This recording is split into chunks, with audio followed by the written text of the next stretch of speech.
one that happened in Newfoundland. And we spent how many months on the field? Was it almost a year?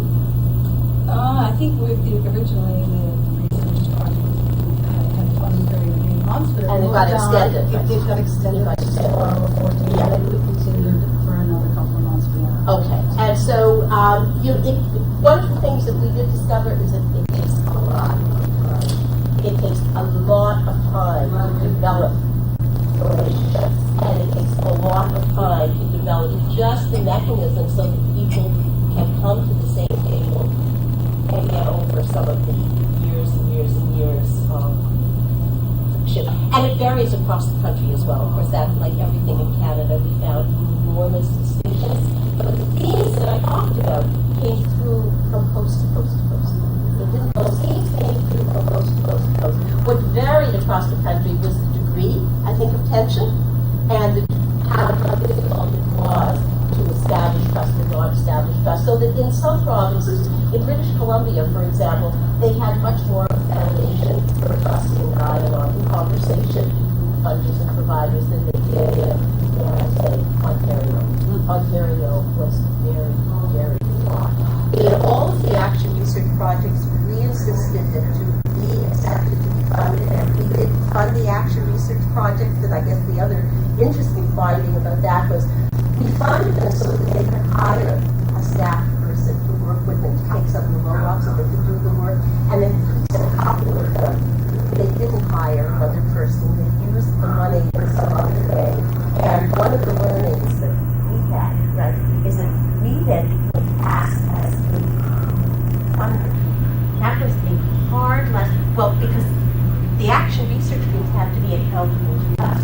We were giving the money we had received from OLIS, but there were certain expectations. Right? We did have an agreement with them about what they were going to do with the money, how they were going to use it. And even though we were trying to be as open as possible, they did have to report to us. We had to report to another funder.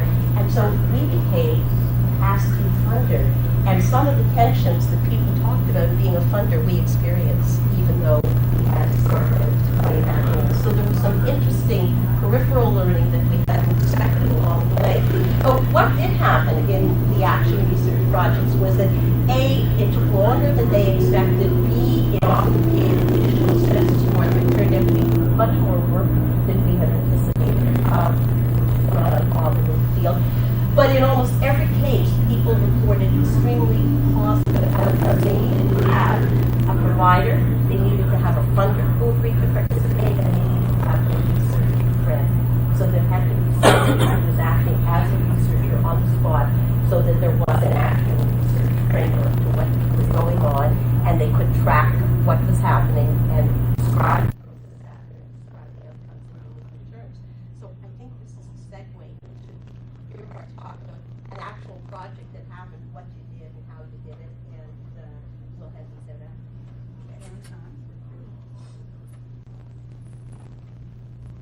Is this turned on? Yes. I'm going to use the mic because I know I have a low voice and you're going to lose me. And with respect to those who might have, hearing issues, sometimes it is good to use the mic as well. But for my voice, I definitely need it. Linda's introduced me. I'm Caroline Bond. I'm the Executive Director of Literacy Newfoundland and Labrador. And when the Connecting the Dots project was formally announced by Linda's organization, we were intrigued. Our coalition had less than 2 years under its own belt. We had begun a process of working with the field, and we'd made some strong connections there. But our relationship with the provincial government, and specifically the Division of Adult Learning and Literacy, which was the office that supports literacy in the province, was still a very much an us and them type of a relationship. And because of that, we felt that communication. We weren't really able to begin a process of working towards the goals for our organization, which ultimately is better outcomes for adult learners, but also to support practitioners and community in the field. So when the call came out, we said, "This is intriguing. what would the division think if we asked them to work with us? And they in turn had just begun a process of collaboration, of consultation with the community around the strategic adult literacy plan. So there was a rationale for both parties to want to come together to begin a process of better communication. And we came up with the question under research of how could we improve communication to allow for continuous dialogue and innovation in the field. That question took about 6 months as a one-sentence question. In terms of accountabilities, they cropped up immediately. The question itself had to be screened by ourselves, by our funder, by the Division of Adult Learning and Literacy, and accountabilities became very clearly an issue that was going to come up whether we chose to look at it or not. But of course, that was where we were going. So once we had developed our question, we then moved to sign agreements with the division, with ourselves. We hired 3 researchers, one of whom facilitated a series of conversations that went on through the fall of this project, and a second researcher who sat in on the conversation to ask those pointed questions. You know, they were the active listener, and when somebody said, either said something or didn't say something, they were there to sort of prod and open up the conversation. And we started out very much as an us and them, but we did manage to move marks forward. The third researcher took taped notes and then transcribed them, looked for themes, and brought those findings back to us at each subsequent meeting. So they sort of helped to augment the conversation as we move forward. And the tool that you'll be looking at is almost a diagram of how we engage in terms of communication. So you'll be able to sort of get a bit more of an understanding when you look at the tool. Sure, if you want to pass that out. Okay. There were a number of findings that came out of the research project itself, but I have to say up front that we were very lucky to have the partners that we did, because it takes a lot of bravery for people to come to the table when they know that there are already problems between yourselves in terms of communication. So to be able to sit and to open up, to have yourselves taped and to have those quotes laid down and then read back to yourself. So and not just with the division, but with ourselves. There were a lot of learnings for us. In terms of accountabilities, and again, I have to apologize because my PowerPoints are just lost at this point. I don't know if I attached them and deleted them or what. But through the fall meetings, what we did do was we identified what some of the impacts of accountability were, and the principles of good consultation. And those can be found on the website under a description of our findings. Participants' voices on accountability identified that, as you know, of course, for the field, there is the accountability to funders, to learners, and to practitioners. But for ourselves, our big learning was what were those accountabilities that the funders had, because they do have a multitude of accountabilities to the minister, to various people within the departments, and they have a specialized way in which they communicate and which they expect you to communicate with them. And those, for some of us, it was as simple as CCing somebody when you were connecting with somebody else on an email.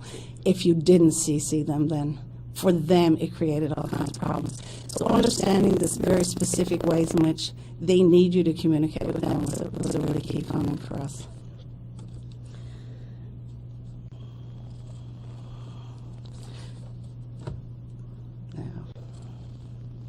So coming out of our meetings, we had, as I said, documented taped conversations, in terms of what information came out of those conversations and was put into a final report also had to be screened by the participants, because there were quotes in there that we could use or we couldn't use, and each individual was free to say, no, you can't include that, or this is how it needs to be said. And, while for the researchers, they found that problematic, because, of course, the researchers have their own way of working. But because this was a project around better communication, we really needed to make sure that the right communications were happening. So that was one of the things that we had put together. In terms of the actual findings and results, the report itself was significant. In the second half of the project, we moved on into look at a specific one action that we could engage in. And we did a lot of negotiation to try to come up with some one thing that we could work on as collaborative partners. And a number of suggestions were put to the table. Because of the accountabilities of whoever was at the table, no, we can't work on that piece, or no, that comes under another area of the department's jurisdiction. We finally touched on professional development, and we went through a process of discussing professional development, how it should occur in the community, and then from there we developed a survey tool that we could send out to community itself. So that was one of the actual findings. But the tool itself was something that Linda's team had suggested we put together, because they felt that it would be of use to the community in terms of, if it works for us, how can it work for others? So the tool that you'll see actually sort of describes the project and sort of gives you a guideline of what are some of the pitfalls, where you can move, and the piece that you'll have in front of you, it has a numbered system, but any one number is a place from which you can start. We happened to start at the very beginning because we needed to really clarify who we were at the table and why we were there. But of course, to have the goal set in front of you and to be able to go back to that goal, I think was key for everybody, because it worked for us in the end. So one of the last other pieces for us was that we ended up with a process of more continuous dialogue. We now meet quarterly. Activities that we're undertaking, we're sure to share with the government, because they want to know what we're doing and want to find ways to connect with us. And they, in turn, now feel that they can share information with us, knowing that it can be treated with confidence and can trust us to only work on, and move on certain pieces once we've been given their sort of green light. The original impetus for all of this, which was the Strategic Adult Literacy Plan, has still not been announced. We're now into quite a piece of time. In fact, if you look at the schedule of events for this conference, the closing session for us, we had identified that our province would like to have a conference, and we were hoping to be able that the provincial office would be able to share at that time, if not the strategic plan itself, because it would have been announced by the minister, then what does that mean for community, and help participants here at the conference engage in a dialogue. Well, the announcement hasn't been made, so that conversation cannot take place as such. But it will still take place, but it will take place without actually taking place, if you know what I mean. This is sort of part of what happens. So for those of you in the room who are from the province, do come to that last session, because your voice will still be heard, it will still have impact, and it will make pretty much the same difference as if it had been announced, but without being announced. So that's sort of that whole realm of accountability that we move through. So Louise, of course, is going to be talking about how she has